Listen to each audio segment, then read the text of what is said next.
السلام عليكم ورحمة الله وبركاته. أهلا وسهلا فيكم في قناتي احترف في نفسك صيانة السيارات.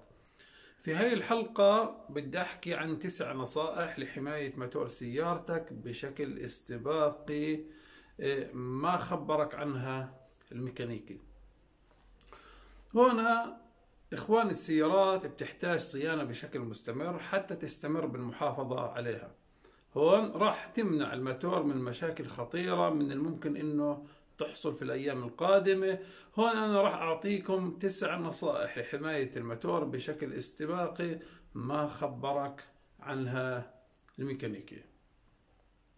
اول اشي، استمر بتغيير الزيت بانتظام، لانه الزيت بحافظ على اجزاء الموتور بتظل مشحمة بشكل مستمر وبتحافظ عليها من ارتفاع الحرارة، لأنه هون إذا تجاهلت موضوع الزيت فهون راح يتعرض الموتور لمشاكل كبيرة ويتلف مع مرور الوقت. هون بتختلف يعني مواعيد تغيير الزيت بحسب نوع السيارة، لكن بشكل عام في سيارات لازم يتم تغيير الزيت لما توصل 8000 كيلو، وفي سيارات أقل بحسب النوع وإذا كانت حديثة أو قديمة.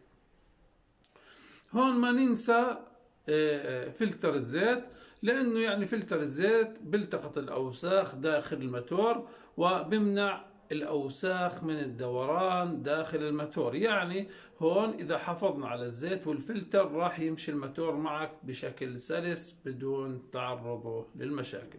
كمان هون عندكم سائل التبريد. هون سائل التبريد مهم جدا في السيارة، لا يمكن انك تتجاهله لانه يعني بيمنع ارتفاع حرارة السيارة.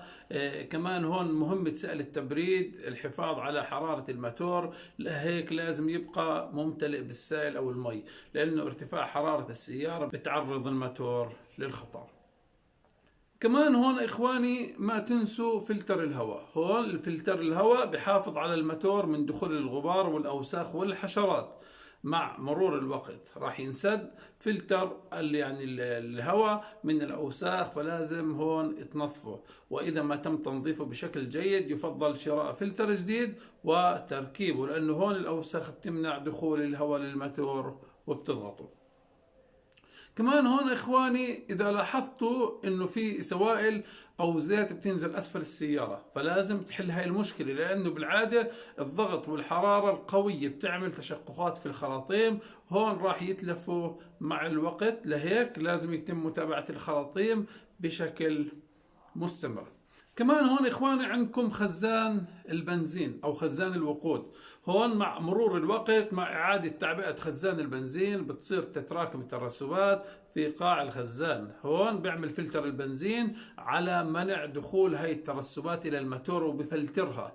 فهون دائما احرصوا على تعبئة خزان البنزين وما تترك التنك يفضى بالمرة، لانه هون البنزين راح يسحب معه الرواسب المتراكمة، وهون اذا صار تسريب من فلتر البنزين ودخل للموتور فهذا الشيء بسبب اضرار في داخل الموتور، لانه هاي الرواسب راح توصل لاماكن مش لازم توصل إلها. يعني هون يفضل دائما انه الخزان يظل ممتلئ الى النصف تقريبا بشكل مستمر.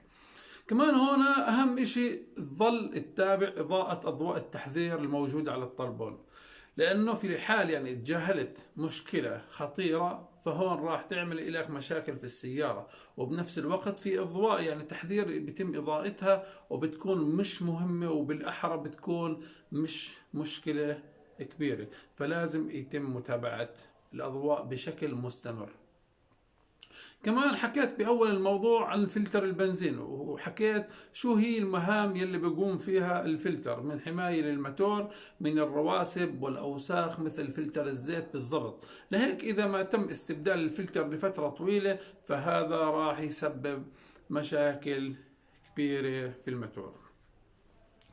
هون إخواني من شان تبتعدوا عن المشاكل، كمان هون ما تنسوا تغيير شمعات الإشعال أو البواجي والأسلاك، لأنه هون بترسل الأسلاك اللي بتمر من الموزع كهرباء إلى البواجي. هون بتعطي شرارة لإشعال خليط البنزين والهواء، ويفضل هون تغيير البواجي والأسلاك كل 50,000 كيلو.